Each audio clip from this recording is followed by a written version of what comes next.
Hello everyone, welcome to your channel with me Namrata on make it simple. तो आज हम most requested topic को लेके आ गए हैं, विटामिन्स। बहुत लोगों ने रिक्वेस्ट किया था कि विटामिन्स के ऊपर वीडियोस बनाइए, तो हम फाइनली अब जाके मैं इस पे वीडियो बना पा रही हूँ।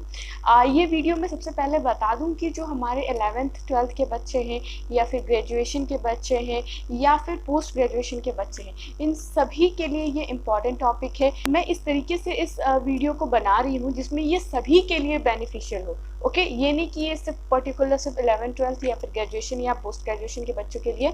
ये आप वीडियो देखेंगे ना तो आपको समझ आएगा कि ये हर क्लास के बच्चों के लिए ज़रूरी है। मैं बेसिक से लेके कॉम्प्लेक्स स्ट्रक्चर तक विटामिन्स को मैं सिंप्लीफाई करके आप तक लेके आ रही हूँ। ओके, तो आई होप आपको इस वीडियो को देख के कुछ आपको हेल्प मिलेगी। उसके बाद विटामिन्स में आपको कभी भी प्रॉब्लम नहीं होने वाली है। ओके, तो सबसे पहले मैं बता दूं, पहले मैं विटामिन्स के इंट्रोडक्शन बताऊंगी। ये सीरीज में जाएंगी वीडियोस, ठीक है। ये टॉपिक हम सीरीज में कवर करेंगे, एक साथ नहीं हो पाएगा। तो आज हम इंट्रोडक्शन देखेंगे और कोशिश करेंगे एटलीस्ट एक विटामिन को हम सिंप्लीफाई कर पाएँ, ठीक है। और जो याद करने की जो ट्रिक है ना, वो मैं सबसे लास्ट में आपको बताऊंगी। पहले हम पूरे विटामिन्स को पढ़ेंगे, समझेंगे क्या होता है, इसके स्ट्रक्चर को देखेंगे पूरी तरीके से, सिंपल तरीके से इसको समझेंगे। उसके बाद लास्ट में हम एक समरी वे में इसको समझने की कोशिश करेंगे, जिससे कि आपको फटाफट याद रहेगा कि कौन से विटामिन्स को हम केमिकल नेम उसका क्या है और उसकी डिफिशिएंसी से कौन सी डिजीज़ होती है, ये चीज़ आप तुरंत याद कर पाएंगे। तो वो हम समरी में सबसे लास्ट में उसको हम देखेंगे, ठीक है। अभी हम जैसे जैसे आपको पढ़ाते जा रहे हैं, हमारे साथ साथ उसको कवर करते जाइए। तो हम इसके हिस्ट्री में थोड़ा चलते हैं। एक्चुअली विटामिन्स के बारे में आया कैसे, मतलब ये कैसे खोज हुई। तो एक्चुअली क्या हुआ कि दो साइंटिस्ट थे, लूनिन और पैकेल हेरिंग। इन्होंने क्या देखा, कुछ रिसर्च किया, उसके बाद इन्होंने देखा कि एनिमल्स की ग्रोथ के लिए सिर्फ हम जो मैक्रोमोलिक्यूल्स होते हैं, कौन कौन से होते हैं, कार्बोहाइड्रेट, प्रोटीन, ये फैट्स, इसके अलावा भी कुछ माइक्रोन्यूट्रिएंट्स हैं जिसकी ज़रूरत होती है बॉडी में ग्रोथ के लिए। उन्होंने ये चीज़ समझा, ठीक है, खोज की, रिसर्च किया, उस पर इन्होंने काम किया कि ऐसा कुछ तो है जो हमारी बॉडी में है और जो वो ग्रोथ के लिए रिस्पॉन्सिबल है। थोड़ी ही मात्रा में चाहिए लेकिन उसकी ज़रूरत है। तो उन्होंने सबसे पहले ये चीज़ देखी, ठीक है। उसके बाद फंक ने 1911 में विटामिन्स की खोज की। उन्होंने ही सबसे पहले विटामिन्स का नाम हमारे सामने रखा था। चलिए, तो ये कुछ मतलब हिस्ट्री की बातें थी। अगर आप याद कर सके तो ठीक है, नहीं करेंगे तो भी कोई प्रॉब्लम नहीं। तो सबसे पहली जो चीज़ है वो है ऑर्गेनिक कंपाउंड। ऑब्वियसली विटामिन्स जो है वो ऑर्गेनिक कंपाउंड्स हैं, ठीक है।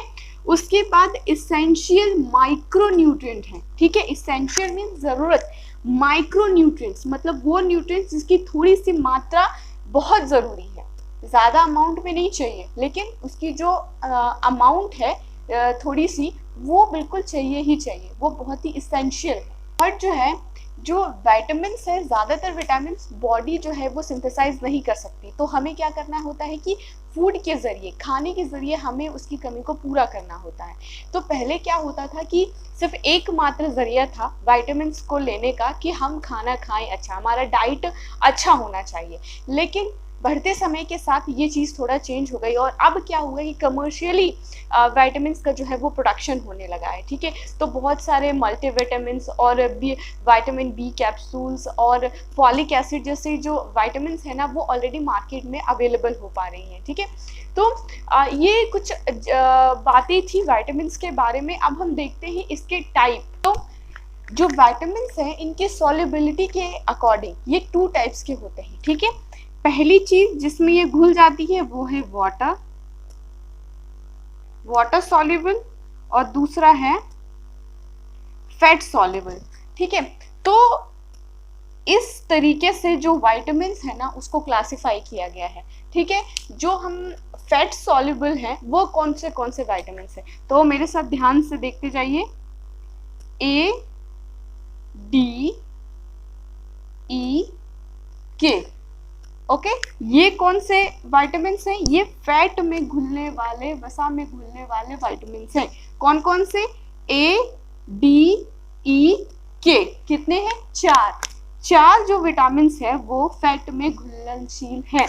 लेकिन वाटर में घुलनशील कौन से बचे, B और C, 2 जल में घुलनशील है और 4 वसा में घुलनशील है। इस तरीके से जो विटामिन हैं उनको क्लासिफाई किया गया है।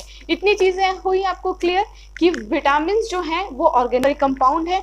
उसके बाद ये इसेंशियल माइक्रोन्यूट्रिएंट है, मतलब इसकी थोड़ी मात्रा बॉडी में बहुत जरूरी है। उसके बाद ह्यूमन सिंथेसाइज नहीं करते हैं, इसको डाइट से हमें लेना पड़ता है, ठीक है, खाने के जरिए हमें इसकी कमी को पूरा करना होता है।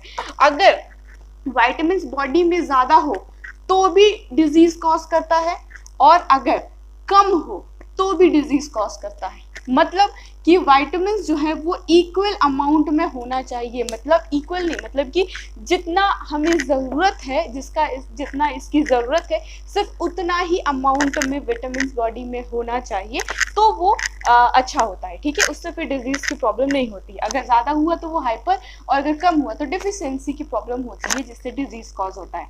इतनी चीज़ें हुई क्लियर। उसके बाद कि जो विटामिन है उसको 2 क्लास में इनके सॉल्युबिलिटी के अकॉर्डिंग क्लासिफाई किया गया है। पहला वाटर सॉल्युबल, दूसरा फैट सॉल्युबल। तो जो ज़्यादातर विटामिन जो है वो फैट में सॉल्युबल है, ठीक है। वो कौन कौन से हैं? ए डी ई के, राइट। उसके बाद जो बचे बी और सी वो वाटर सॉल्युबल है। एक याद कर लीजिए, दूसरा अपने आप याद हो जाएगा, कुछ नहीं करना है। ए डी ई के इतना याद करना है, ए डी ई के, राइट। ए डी ई के याद रखेंगे तो फिर बी और सी जो बच गया ए डी के बीच का वो हम लोग वाटर सॉल्युबल में लिख देंगे, ठीक है।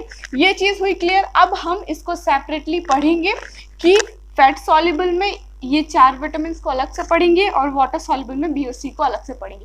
तो पहले हम देख लेते हैं, फैट सॉल्युबल से स्टार्ट करेंगे, जिसमें हम पहले विटामिन को पढ़ेंगे, वो है विटामिन ए। तो हम देख रहे हैं पहला क्या, फैट सॉल्युबल। तो अब बताइए फैट का बॉडी में होना कितना जरूरी है। विटामिन को एब्जॉर्ब करने के लिए फैट का बॉडी में होना बहुत जरूरी है।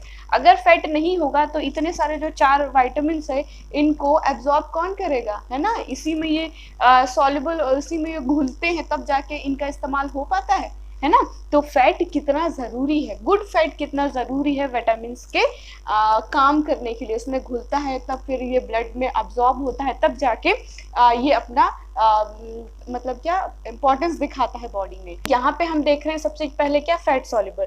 ये पोलर और हाइड्रोफोबिक मॉलिक्यूल्स है, मतलब जितने भी फैट सॉल्युबल विटामिन हैं उनका स्ट्रक्चर हम देखेंगे तो समझ में आएगा। पोलर हाइड्रोफोबिक क्योंकि भाई ये फैट सॉल्युबल है, वाटर सॉल्युबल नहीं है, तो ऑब्वियसली ये हाइड्रोफोबिक है, मतलब पानी से दूर भागने वाले हैं, ठीक है। और उसके बाद जो फैट सॉल्युबल विटामिन होते हैं इनका बॉडी में ब्लड में जो वो ट्रांसपोर्टेशन होता है वो किसके जरिए होता है, वो जरिए होता है लिपोप्रोटीन या फिर स्पेसिफिक बाइंडिंग प्रोटीन। इन 2 चीज़ों की वजह से जो फैट सॉल्युबल विटामिन है ना वो ब्लड के अंदर इधर उधर घूम पाते हैं। आ रही है बात क्लियर, ठीक है। उसके बाद हमने यहाँ देखा क्या, ये 4 टाइप के होते हैं फैट सॉल्युबल प्रोटीन। अब जो ये ए डी और ई होता है ये कहाँ स्टोर होता है, ये स्टोर होता है लिवर में, ठीक है। और जो के जो है ये कहाँ पे स्टोर होता है, तो ये स्टोर होता है एडिपोज टिश्यू में। ये चीज हुई क्लियर। हमने अभी क्या क्या देखा, जो विटामिन है उनको एब्जॉर्ब होने के लिए बहुत जरूरी है फैट का होना।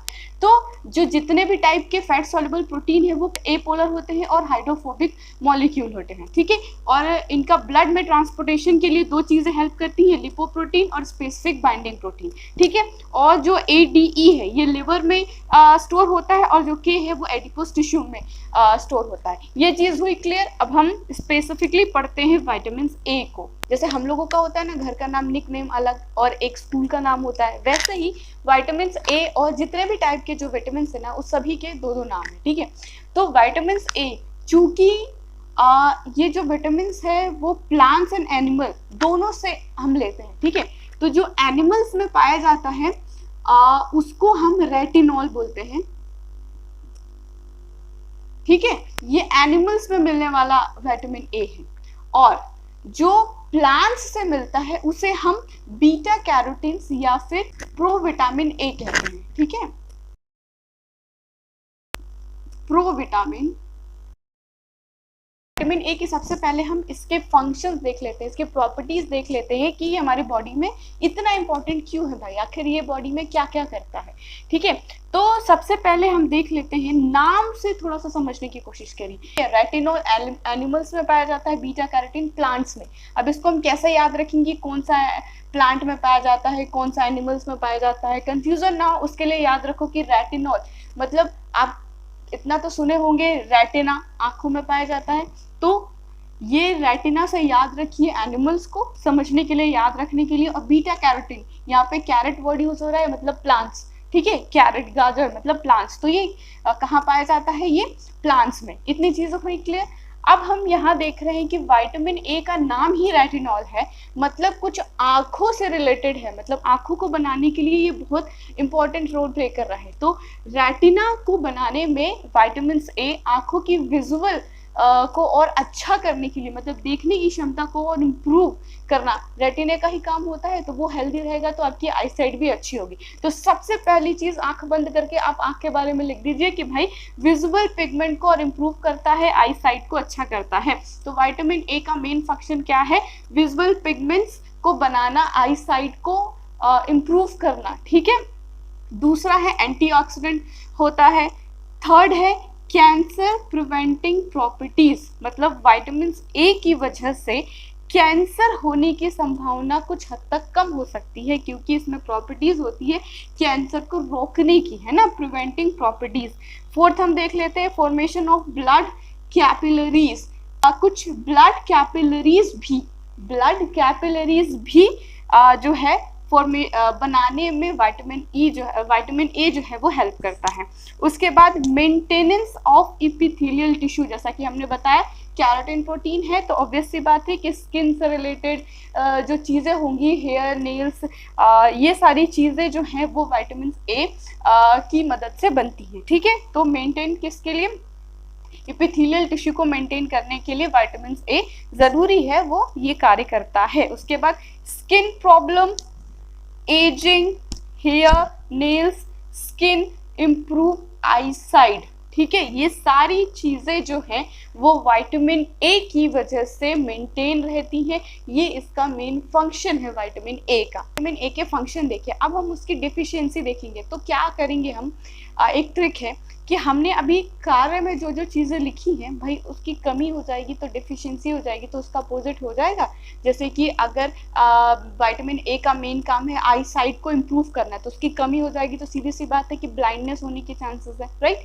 तो बस वही चीज़ यहाँ पे ट्रिक अपनाना है कि नाइट ब्लाइंडनेस हो जाती है विटामिन ए की वजह से, मतलब रात में जो है वो कुछ धुंधला ब्लरी विजन हो जाता है। ठीक है, और ये आगे बढ़ते बढ़ते आंखों को ज़्यादा प्रॉब्लम देने लगता है। ठीक है, तो फर्स्ट क्या है, नाइट ब्लाइंडनेस, विटामिन ए की कमी से क्या होता है, नाइट ब्लाइंडनेस। ठीक है, सेकेंड है जीरोप्थेल्मिया डिजीज हो जाती है। और चूंकि अभी हमने देखा क्या कि स्किन से रिलेटेड बहुत सारे काम विटामिन ए के हैं, अब इसकी डिफिशियंसी हो जाएगी तो ऑब्वियस सी बात है जो जो इसका काम था वो नहीं कर पाएगा और उससे रिलेटेड डिजीज होने लगेगी, जैसे कि स्किन प्रॉब्लम होने लगेगी, हेयर ब्लॉकेज होने लगेगी, कुछ इम्यूनिटी भी कम होने लगेगी, क्योंकि ब्लड कैपिलरीज के फॉर्मेशन में भी ये हेल्प करता है, तो इम्यूनिटी पे भी असर पड़ेगा।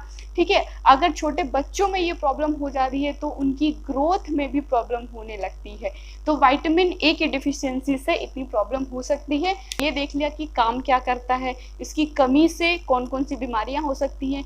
तो अब हमें ये भी तो पता करना पड़ेगा कि आखिर हम विटामिन ए को कहाँ से लें, क्या क्या खाएं जिससे कि विटामिन ए की कमी ना हो। तो हम अब सोर्स को देखेंगे। तो हमने इसे दो सेक्शन में डिवाइड कर दिया है, animal product and plants product. ठीक है, तो एनिमल्स प्रोडक्ट्स जिससे हमें एनिमल्स के प्रोडक्ट से हमें विटामिन ए मिले। ठीक है, तो वो क्या क्या चीजें हैं, फिश का liver, fish oil, egg yolk, milk and butter और एक्सेट्रा। ठीक है, इन सब चीज़ों से विटामिन ए हमें मिलेगा। ठीक है, और प्लांट्स में देखेंगे तो ग्रीन लीफी वेजीज जितने भी होंगे वो सभी आएंगे। Carrot, orange, tomato, papaya, guava and etcetera. ये सारी चीज़ें इम्पॉर्टेंटली मतलब मेनली ये सारी चीज़ें हैं जिससे कि विटामिन ए हमें मिलेगा। ये सोर्सेस है विटामिन ए के, कि जो विटामिन है इसकी एक मात्रा है जिससे ना ज़्यादा होना चाहिए ना कम होना चाहिए। तो हमने कम वाला तो देख लिया, अब अगर ज़्यादा हुआ तो इसकी जो टॉक्सिसिटी है, विषाक्तता है, वो क्या हो सकती है। तो हम चूंकि रेटिनॉल और बीटा कैरोटीन को पढ़ रहे हैं तो हम दोनों को अलग अलग समझेंगे, ठीक है। पहले रेटिनॉल को देखते हैं कि अगर रेटिनॉल का ओवरडोज हो जाए, विटामिन ए अगर आवश्यकता से ज़्यादा हो जाए तो वो पॉइजनस हो सकता है, ठीक है।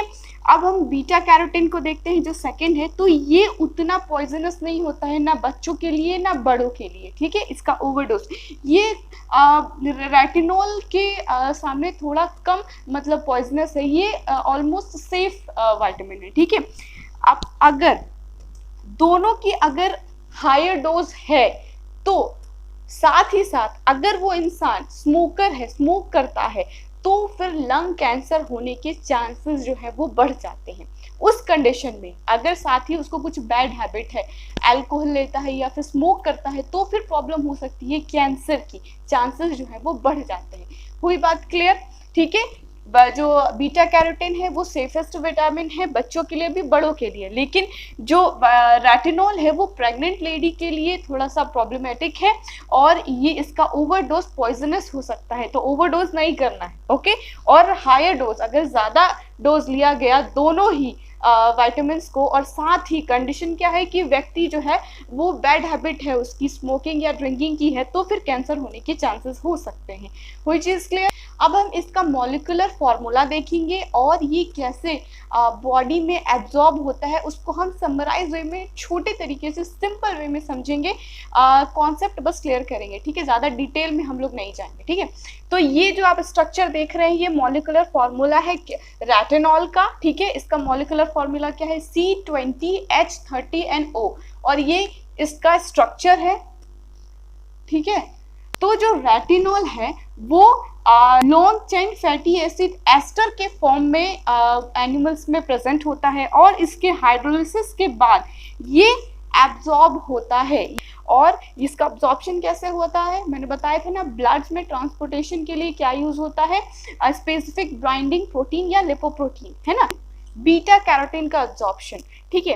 तो बीटा कैरोटीन या फिर इसे हम प्रोविटामिन ए कहते हैं, वो बीटा कैरोटीन डीऑक्सीजिनेज एंजाइम की प्रेजेंस में दो मॉलिक्यूल में टूटता है, रेटिनल्डिहाइड या फिर रेटिनल में, ठीक है। फिर ये जो है रिडक्टेज एंजाइम की प्रेजेंस में जो इंटेस्टाइन की म्यूकोसा है होती है ना, वहाँ पे ये क्या करते हैं, रिड्यूस होते हैं और रिड्यूस होकर रेटिनॉल में चेंज हो जाते हैं, और रेटिनॉल में चेंज होने के बाद फिर इसका ऑक्सीडेशन होता है, ये ऑक्सीडाइज होके रेटिनोइक एसिड बनाते हैं। तो कुछ इस तरीके से बीटा कैरोटीन का एब्जॉर्प्शन होता है। आई होप आपको हमारी ये सिंप्लीफिकेशन पसंद आया होगा। कहीं भी अगर कुछ चीज़ समझ में नहीं आ रही है तो नीचे कमेंट करके मुझे बताइएगा, मैं कोशिश करूँगी जल्दी से जल्दी उसका रिप्लाई दे सकूँ। और वीडियो अगर हेल्पफुल लगे, पसंद आए तो प्लीज़ उसको लाइक ज़रूर करिएगा और अपने दोस्तों के साथ शेयर ज़रूर करिएगा। चैनल पे अगर नए हैं तो चैनल को सब्सक्राइब ज़रूर करिएगा। साथ ही जो बेल आइकन बना है घंटी जैसा, उसको प्रेस करना नहीं भूलिएगा। जब भी मैं वीडियो डालूंगी तो नोटिफिकेशन वही आपको देता है। अगर बेल आइकन नहीं दबाएंगे तो आपको पता ही नहीं चलेगा कि मैं कब वीडियो डाली हूँ और वीडियो मिस हो सकती है। तो प्लीज़ बेल आइकन को ज़रूर हिट करिएगा। Thank you so much for watching. मिलते हैं अगले वीडियो में।